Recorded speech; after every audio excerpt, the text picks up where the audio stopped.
Good evening, good morning, hello during the day, depending where you're listening to or watching to from in the world. Welcome to another combined women's and men's wellness webinar. Very pleased to see these are still going strong since the women's wellness was inaugurated over 2 years ago. We go from strength to strength. We have now the men's wellness as well, and yes, there's lots of ideas still coming. So thank you for joining us, and look out for future events.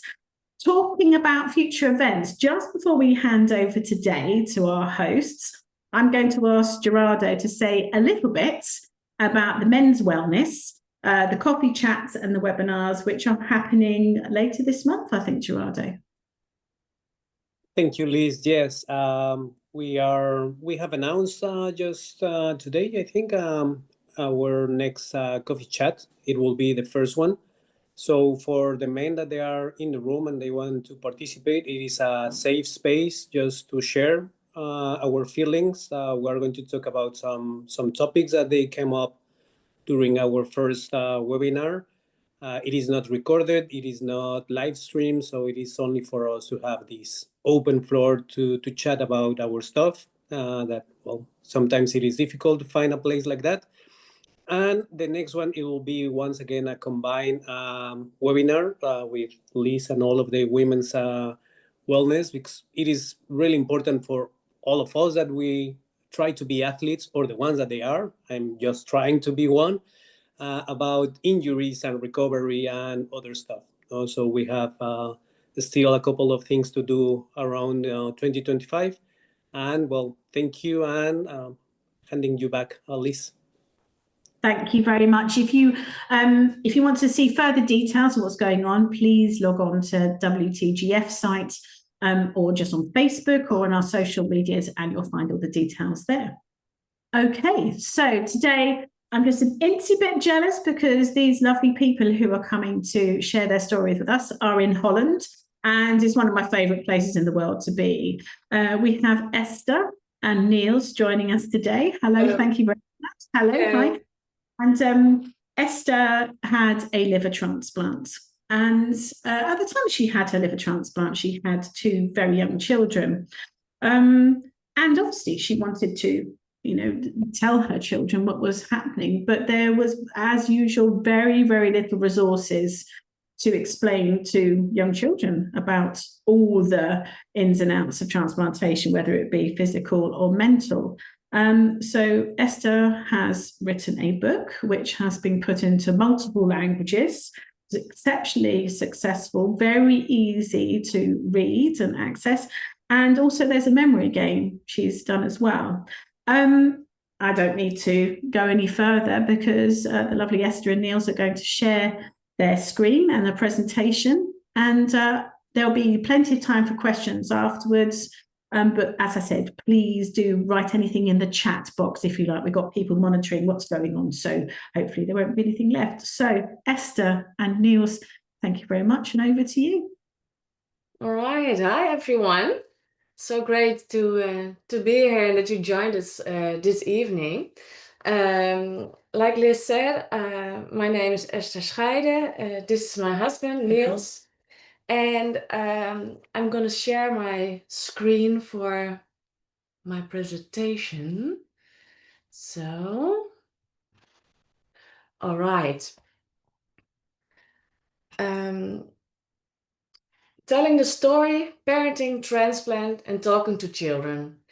The World Transplant Games Federation asked me to tell a little bit about how we did this, and how we think of it, and how it happened that we now have a book. So let's start. This is us. You see also our daughter of 10 years old now, Bo, and our son Tom. He is 8 right now. And this is a little bit our story in timeline. In October 2016, I got diagnosed with PCLD, a rare liver disease, and I get more and more sick, and it results in October 2018 that I came on the waiting list for a liver transplant. In November 2019, it happened. I was called and we went to the hospital together, and I had my liver transplant. Bo and Tom were 4 and 2 years old at the time. And it was quite a shock that when I became ill, before I got ill, we were just married. We had so much fun with our little daughter, Bo. I was a yoga teacher, and when I got sick, it all changes our perspective of how the future will look like. And there was I ill, not able to do much, and I couldn't be the mother I wanted to be. So what was that like for me? I had a lot of worries about like everything, most about the children, but also, of course, when would the transplant be? How would that be after the transplant? And how do we explain to the children what's happening? And it made me very insecure, and there was like a roller coaster of emotions. We had to acknowledge that our lives would be different than what we had in our mind, and we had to let go of this image of the future we had, and that was hard. Besides all that, how was it having young children in this same period? I had a great shortage of energy, so I couldn't do much. And yeah, young children are very energetic, so physical. It was every day a challenge how to manage, and we had a lot of practical problems, like when I was too sick, who would pick up Bo from school and Tom from daycare, and who would play with them, or cooking meals. So we had to ask for a lot of help. But besides all that, they didn't understand what was happening. And that is where I want to talk with you about how to talk about transplantation with young children. There were multiple difficulties. It's quite a complex subject. It's not something you can easily explain. We also wanted to prevent that it won't be too scary, what we told. So they would lay in their beds and have this nightmares from it. And actually, what you see on the picture before is most of the things in life I explain with them with a book. So I don't know, potty training, how to dress themselves, the first day at school. I bought a book. But on this subject, we couldn't find anything for this young age. And I'm a graphic designer and illustrator myself for my profession. And I started thinking, well, I make my own picture book, especially for Bo and Tom. So on the, I in the end, I was too sick to work on it, but the ideas I had in my mind when I was on the waiting list, and while I was resting in bed, I wrote some things down, so I remember everything. And after the transplant, I thought, well, I don't know what should I do, but I really wanted to make the book anyway. Even though the transplant was already behind us, because I thought it would be good for their process to read and talk about it anyway. So So here you see the first spread of the book. And it's about the super family. Everybody has his own superpower. And super mommy loses her strength. So what now? I finished the book when just before my first liver transplant anniversary. For us, a very important day in the year. Yeah, exactly 1 year after the transplant, I could give the book to Bo and Tom. And they were like thrilled with it. They showed it to everybody, read it with their grandparents, take it to school to show their friends about it, reading it in class. So it was really nice to see how happy they were with the book. And in the Dutch version, the girl you see is Super Bo, like our daughter, and over there is Tom, which was Super Tom. So they were heroes. And yeah, we saw how happy they were with the book. And Niels and I spoke with each other, and we said to each other, why won't we help other parents in this situation? And so we decided to publish the book. And you can use the booklet to discuss your own situation. I mean, like here is the book. I don't know if you see a small version of me, but in the back of the book, there's also a page where you can write your own story. Over here, and there's also at the last page the opportunity to stick a photo from your own super family, or you can let your child make a nice drawing of the super family. So it makes it very personal. And while you're reading, children can ask easily questions, or you can share your thoughts and feelings about it. And so talking about it, reading about it, yeah, the complex concept of transplantation becomes less scary and less crazy in this way. We get great reactions about the book, so I'm really, really happy we decided to publish it. And we got also very many questions if there also could be a book about kidney transplant. So that's the second book I made. As we speak, I'm busy with making a book about lung transplantation.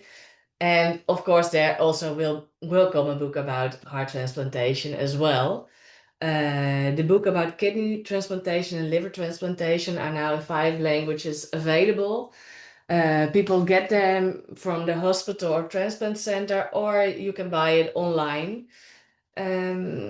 And always when I'm working on the book, it gives me a purpose, and it is after getting the greatest gift of a transplantation, it's my way of giving something back to the community. And like a few months ago, we also developed our memory game. This memory game is a really nice way to play and share at the same time. Each card you can explain what it means, and it's all parts of the transplantation, cards of the organs, the hospital, taking blood, and so on. So this is also, next to the booklet, a great way to talk with your children about transplantation. But we didn't have a book at the time that I was ill.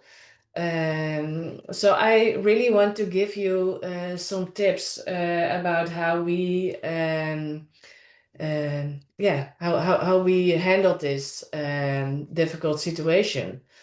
And I think a very important one is keep several short conversations between doing things instead of one long serious conversation. the children at that age don't have the focus yet for a big conversation. And I think when you do several short conversations, it becomes more and more normal to talk about. And they can think about it between them and maybe ask a question the next time. And said that yeah, we were always honest about it. And we also said mommy and daddy also find it difficult. Yeah, I'd like to be transparent, but yeah, you don't have to make it unnecessarily scary. Depending on the age of the child, depending on the character of the child, you don't have to tell everything. And I think it's important to be aware of your tone of your voice. If like I'm scared of the dentist, and that's why Niels is going to the dentist with our children. And I don't talk about the dentist because they would hear I don't like it. So um, it, if you sound scared, then they feel it. Children feel everything, how young they are, and I think with the right tone of voice, you can also reassure them that. And yeah, that's my next point. The people in the hospital take good care of you, and you have trust in those people and in the transplantation. And I think that that's a very important message to your child. And besides that, let life continue as normally as possible. Children play, they go to school or daycare, they come home, they eat, they go to bed. Yeah, if it's possible, you can eat together or have a moment together. Yeah, let normal things be normal. Sorry. Yes. What Bo and I did a lot was playing doctors and nurses together. She was all busy with plasters and bandages, and I was laying on the couch and resting at the same time. Well, that was perfect because she was happy that she could play with me. I could rest. And besides that, I think those role plays are very important for processing all things what's happening. Also make a drawing about it, or I don't know if you have hand puppets or something, or with stuffed animals playing these scenes will help processing for your child, I think. And what also really helped was that I packed my suitcase together with Bo for my stay at the hospital. So I asked her, like, okay, I'm gonna stay in the hospital for a while. What do I need? And she said, a toothbrush. And I said, when you go to grandmommy and granddaddy, what do you need? Oh, pajamas. Oh, and a stuffed animal, of course, you know. So we packed this bag together, and that's the way to involve them also in the whole thing. Another point I wanted to say is I think it's great if you inform teachers and other adults who often see the children about your situation. In the beginning, I found it really hard to talk about it. But we did it anyway, and I think it's important that if your child is at school and she starts talking about it to the teacher, that the teacher knows the situation and is prepared to have a conversation with your child about it. And like Bo had dancing lessons, so we told it to the dancing teacher. Also, because you never know when you get a call. So if they're somewhere else than at home, it's really good that the adults around them are informed. And what we also did was ask our parents to also talk with our children about the transplantation. This way, they can also ask questions they don't want to ask to you, but maybe feel safer to ask it to grandmommy or granddaddy. And it also could be a neighbor or a friend. And it also makes it more normal to talk about it because all adults are talking about it, you know? And yeah, something last point I wanted to share was I made a card, one for Tom and one for Bo, and I bought a toy for each of them, and I wrapped it all up. And when I were called by the hospital, and Niels and I were driving to the hospital, they were given by our parents this present, and it was especially for them, and it came from me, and they missed me, so it was a really nice way of yeah, Holding on. holding on. Yeah, that's nice. So what I said, then you get the phone call, and it is not always possible to say goodbye to your children. I had Tom at the daycare at the moment we got the call, so I couldn't say goodbye to him. That was very hard. Bo was at home, so I could say goodbye to her. And I really wanted to give her a positive feeling. So, no, you can provide certainty, but you can say that you have complete trust in the doctors, and give this positive vibe when you're leaving. And yeah, we're now 6 years later. It's almost unrealistic, but now I can be the mom I wanted to be, and I can share experience like climbing trees together. We can do a running contest together. I can carry my son at the beach, and that is really special, especially when there was a period and when it wasn't possible. So yeah, if you're still waiting for a transplant, I really want to say that I hope your story and as good as ours. And yeah, that's really the things I wanted to share with you. I would say let's start a conversation. I'll give the word to you, Liz.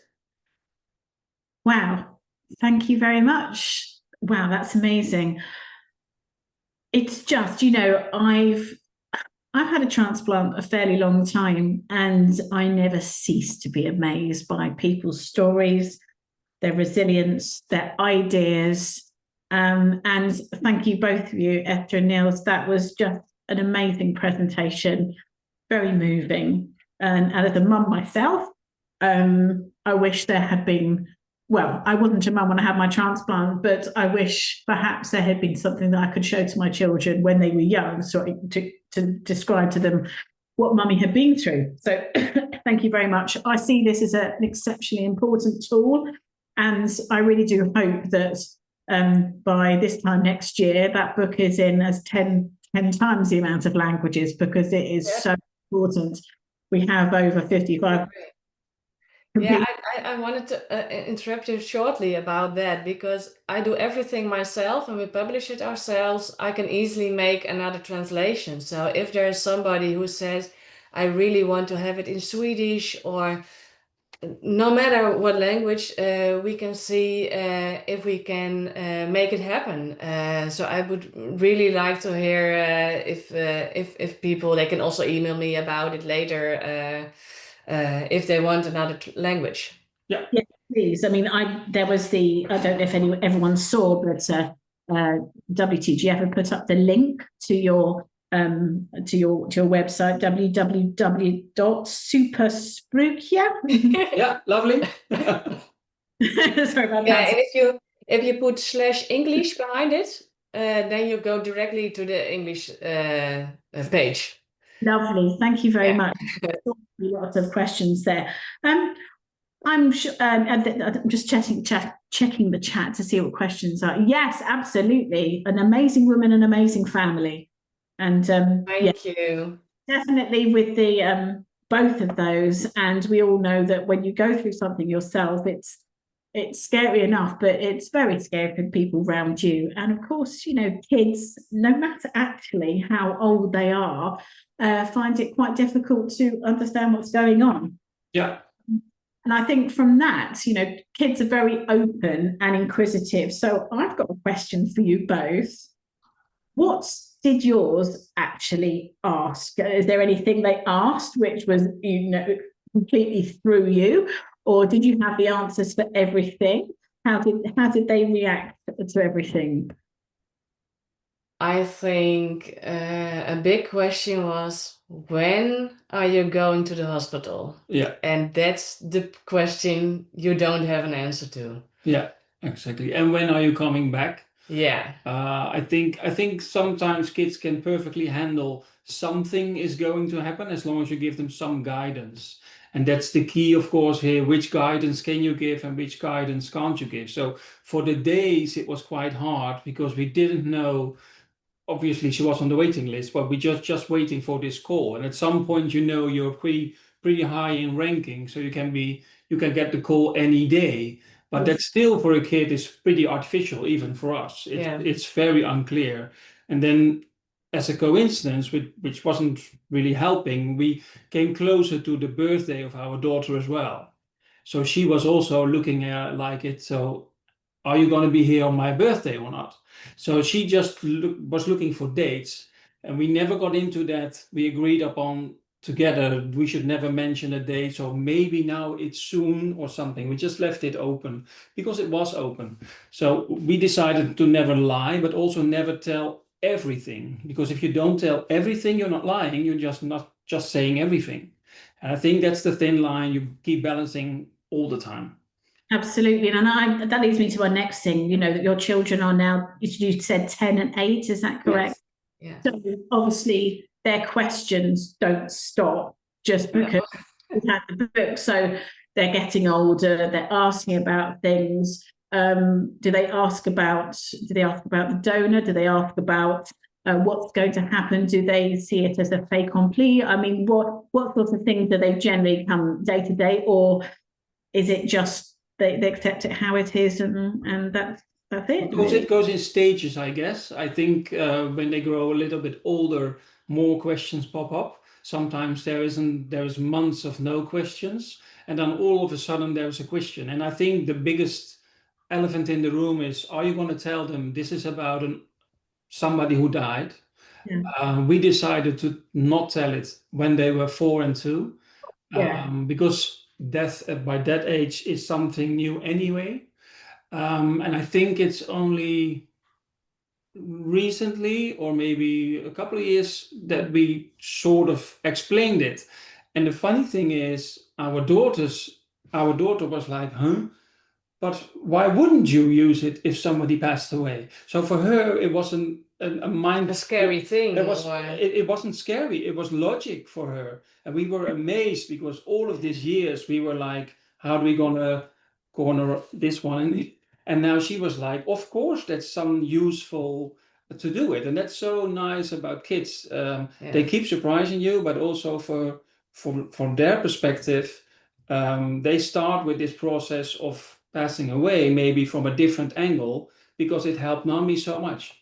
Yeah, and she was like, "Oh, that's great." Yeah. You know, and okay, now we're gonna play again.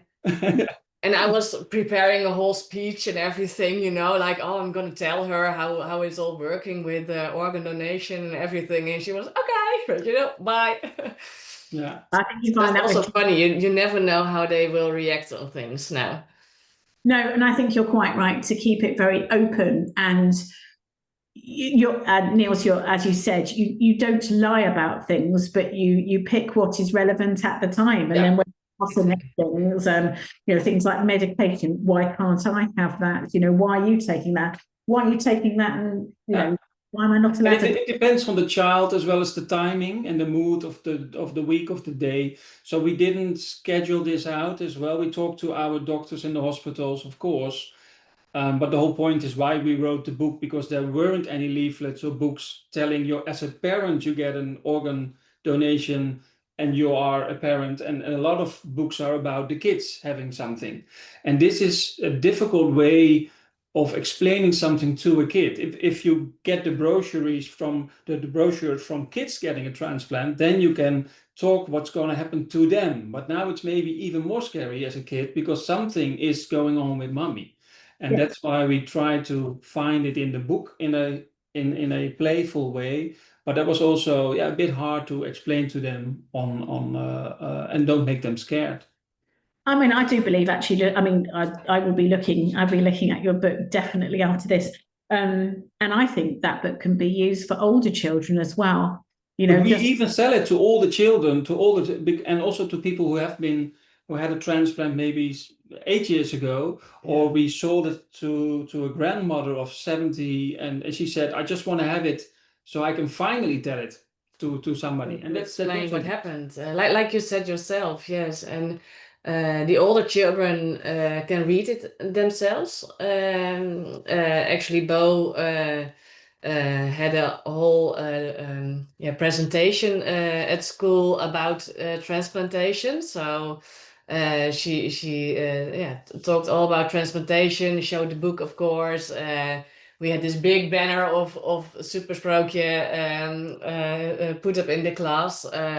So I think also for older children it's nice. And I like the memory game, especially for the really young ones, because I don't know how it was with your kids, but I never won a play of memory games from my children. Now we have this one. One time they let me win because they say, it's your game, Mom. I'll let you win once, but they're very good at it. And when you're playing, it's easy to talk about things which is not so heavy, it was actually really nice because my daughter is 10 years old now, and she helped me design the memory. So she's also really part of the Super Sprookje, or in English Super Story community. And we went to you have a Belgian transplant games as well, and we went there as a family with the 4 of us, and they were how do you call it?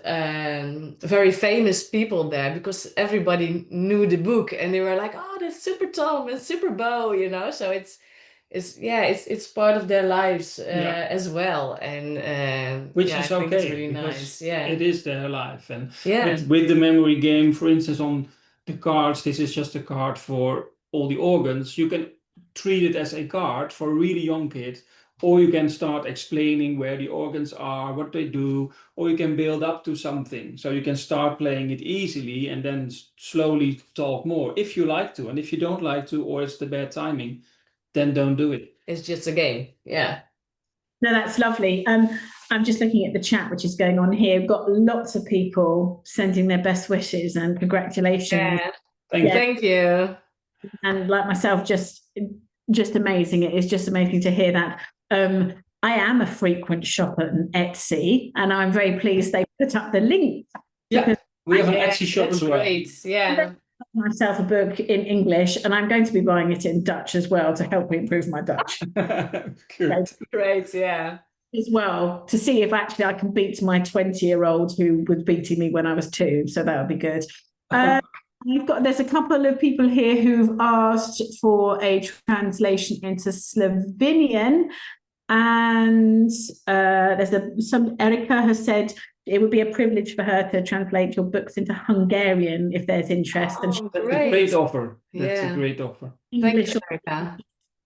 So I know this is going out afterwards. So anybody who's watching this and feels, really strongly, they could help with the translation. I mean, I would get in touch and see how we can take this forward. This is such a brilliant tool, as I said, not just for young children, but older ones as well. And I think if anyone has had a transplant who wants to just explain what's going on, it's interesting. That's lovely. I'm just looking if there's any questions. I'm just going to open this up if anyone has anything. I doubt anyone has, because you two have explained everything so beautifully. And I have to just give it a couple of seconds. But if there aren't any questions, I'm going to ask Ashton, who's our brains behind the IT in the WTGF, to put up some polls. And if you wouldn't mind, this is generally to everybody, if you wouldn't mind just clicking on some answers, so we can see how people respond. Oh, look at that. He's so good. He's so good. There we go. So first one, explain a medical procedure. Now, and if you've ever had to explain a medical procedure or an illness to a child, well, I'm definitely going to do yes quite often. And it is difficult sometimes, because then they ask all sorts of different questions and bits and pieces. So, I've been thanked for my participation. Good. I know I'm here. That's lovely. So if you just want to add a bit there. Ashton, I'm leaving it up to you to when you pop the polls up, because I'm not in charge of such technical things. I'm curious. Yeah, exactly. Yes, exactly. I think my predicament was slightly different, because obviously I had my transplants when I was 19, and then I had my children when I was 32 and 34.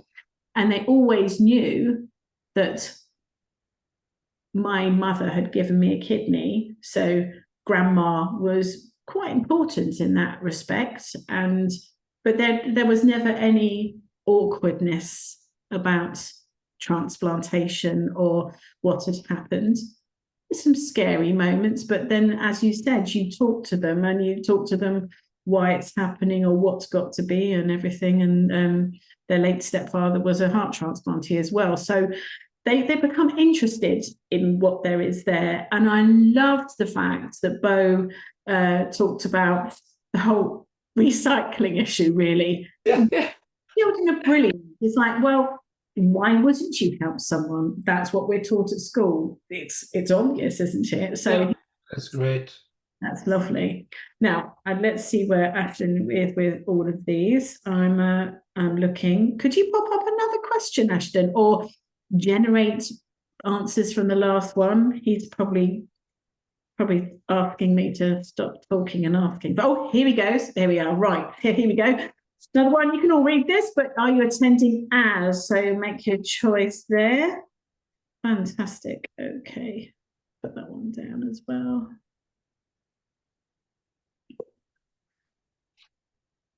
And this is to everybody. So if you do have any further questions once this webinar's finished, please send them in. I'm pretty sure that Esther and Niels would be happily available to answer anything. Absolutely, yeah. Of course.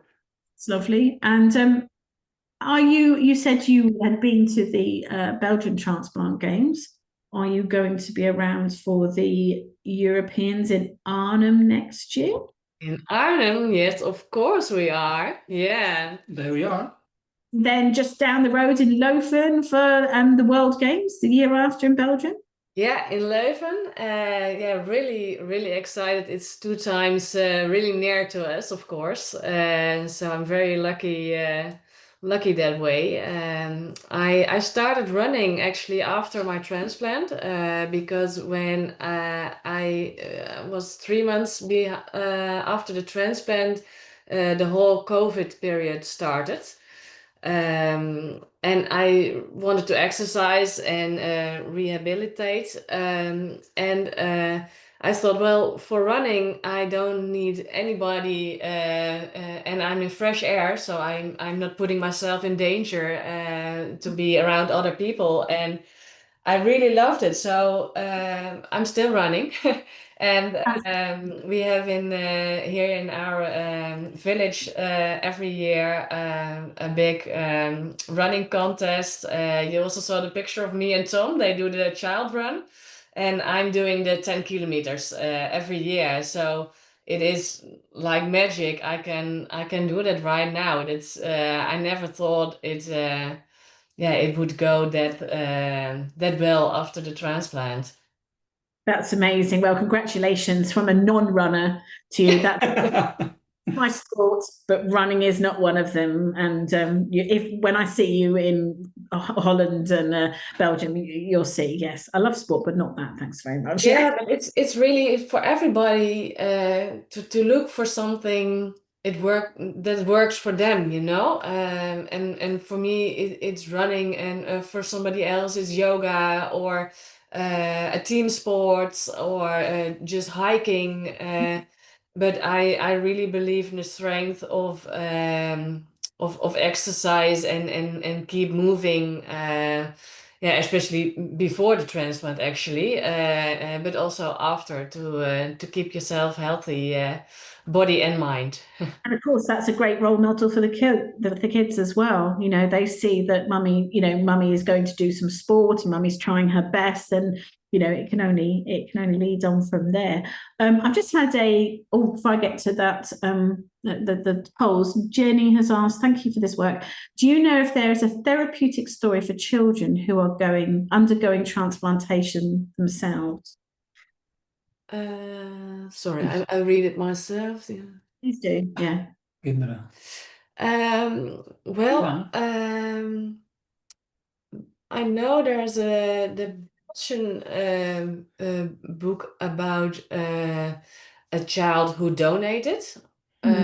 So that's another story, of course. And I thought there's also one for children. There is actually a great organization, Orgamites. Orgamites. I will put it in the chat. It's a lovely organization, make educational material. Yeah. Niels is checking the link, so we put in the right ones. We had them at ESOT, actually. They have all characters made from all the organs, and it is, yeah, it's so heartwarming the way they give information about all how the body works, and I'm trying. I think there was a T-shirt. I'm trying to see if I can. But it's more for organizations like schools. I mean, I think the question was, is there a therapeutic story for children who are undergoing? I think there's lots of materials. From our hospital perspective, we couldn't find anything as well. But I think Orgamites has their training program in many countries now. And they have a lot of material to download on their website as well. I don't know if you can see that. I think that may be the T-shirt. Yeah, that might. That is super cool. Exactly. Yes, wore that in Malaga in 2017. I'm just thinking, I'm sure. Yeah, that's brilliant. Oh, you search quick. Yeah. I was trying to multitask. Yeah. I'm not so good at that after the transplant anymore. That's right. Everyone has their own skills. I'll multitask. You run. That's fine. We'll keep. Okay. So those results have come through. What helps you stay strong for them? Donors' gift has come out strongly, and transplant community, trust and religion, and my family. It's really just interesting to see what different things people have. Exactly. Yeah. It's really individual. There we go. Oh, thank you. Oh, it's gone off again. That's wonderful. Thank you. Another great one. Right. Yeah, that's good. Oh, I'm going to actually stop and think what matters most in that moment. Listening fully to them, holding the space, sharing your own. Well, I know what that is. I'm going to do that one. There we go. That's me done there. And children don't stop asking about things. It's just the questions get more complex and different things, which is wonderful, which is really lovely. I see Hassan has a question, but please write it down in the chat, Hassan, so we can answer your question. I'm curious what you want to know. That would be lovely. Oh, thank you, Jenny. It's just that's very nice. I know Jenny. Yes, that's lovely. And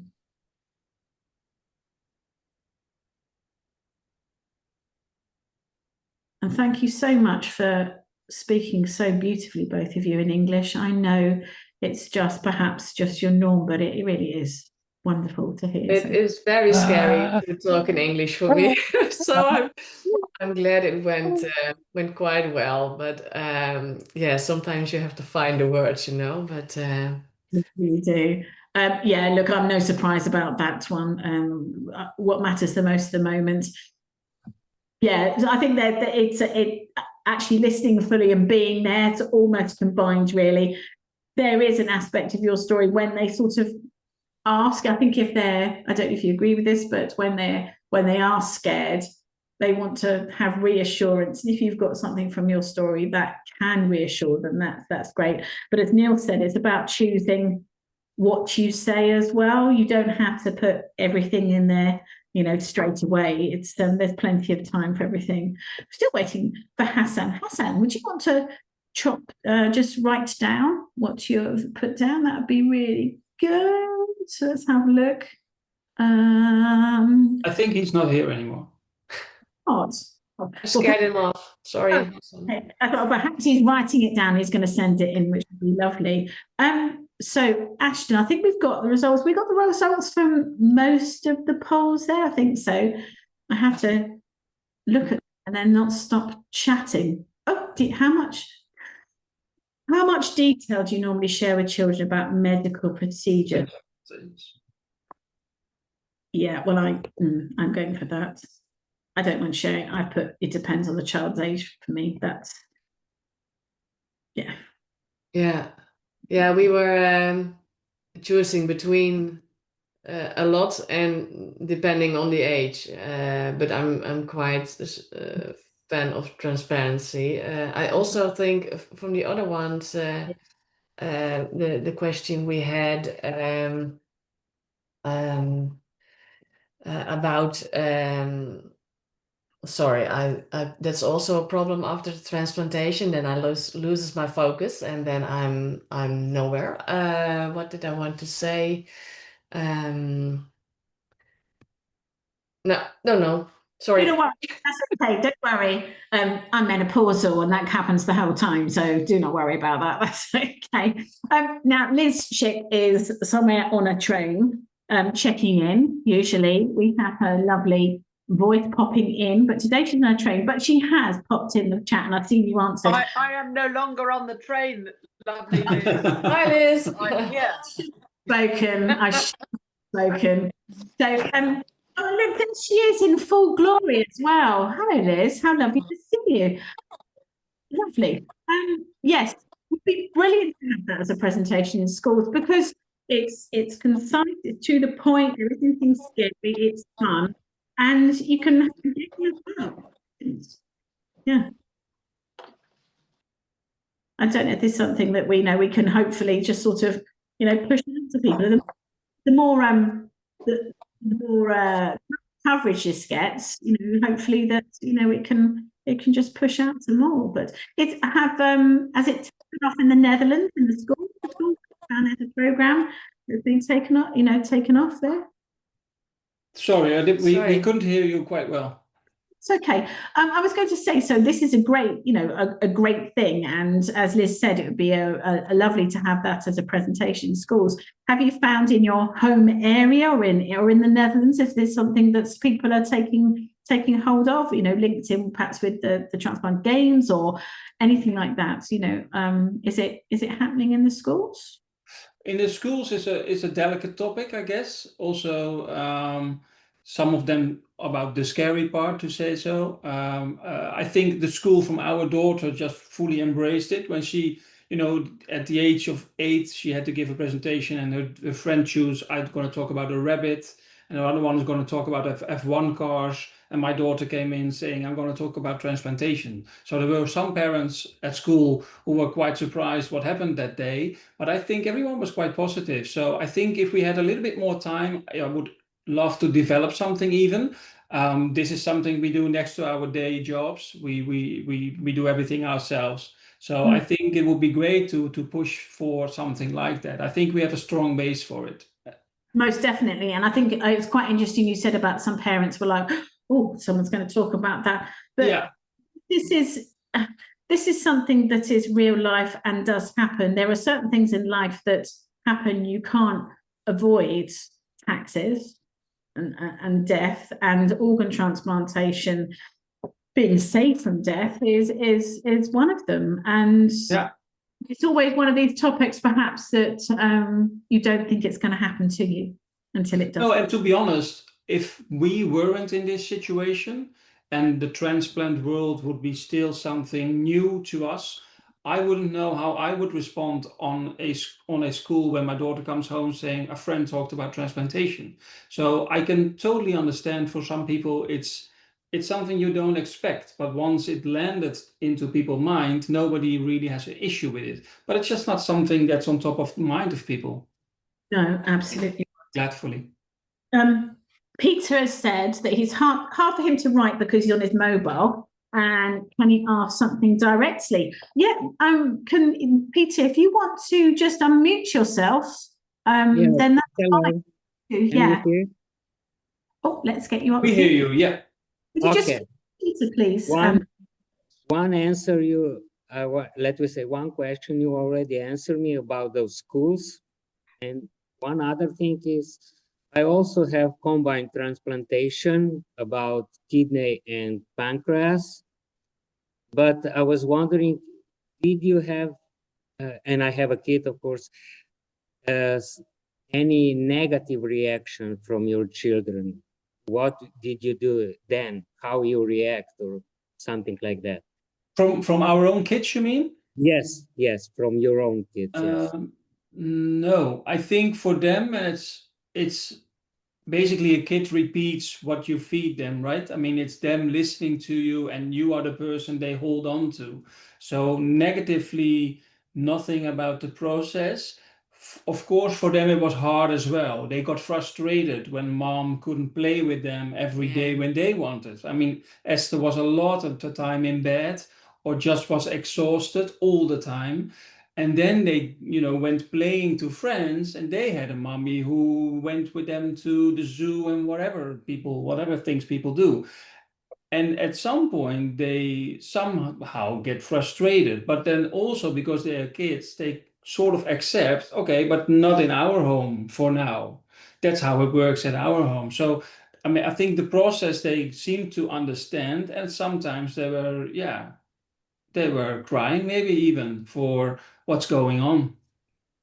Okay, thank you. Yes, I also didn't have, but I have a lot of conversation here in Slovenia. I talk a lot with the kids because in our, let me say, association, we deal, let me say, we combine all transplant people in Slovenia. So we deal also with the kids. Yeah, okay. And the parents, of course. Yeah. And usually some kids, they have negative reaction. I didn't know a lot of times how to respond or what to suggest them, because also my kid never had negative reaction to me. Maybe because of, let me say, all his life or mine. Exactly. They copy. I have insulin. He knew how to deal. Let me say, I will put it that way. Different people usually are, and then especially then when I was transplant, he's not that prejudiced in general, not anymore, because he can see on his own that we can function normally, we can normal things, that kind of stuff. And because of that, I'm very proud of him, because also he explained this to other kids and that kind of stuff. So that's because of that, I'm very proud, and I really love how you deal with it. I mean, figure out with this book. I love it. It's really. And I think you did a great thing then, right? If they just seem to understand, that's also thumbs up for you, right? Yeah. Thank you. Thank you. Thank you, Peter. I really appreciate you coming on. That's great. Well, look, I'm just about to wrap things up, but I just want to just say personally and on behalf of the Women's and Men's Wellness Programme and WTGF, and I think everybody who's been here, Esther and Niels, it's been an absolute privilege to have you both on here, and you are doing amazing work. Please carry on.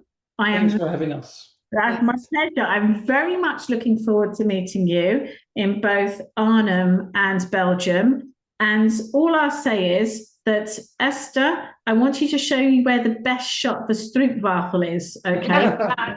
I will show you. I've got 2 left in my cupboard and I'm starting to get a bit fidgety.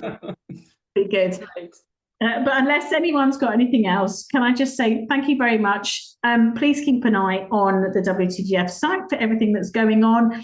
As ever, if you have any further ideas or you want to discuss further about anything, please get in contact. And we'll see you next time.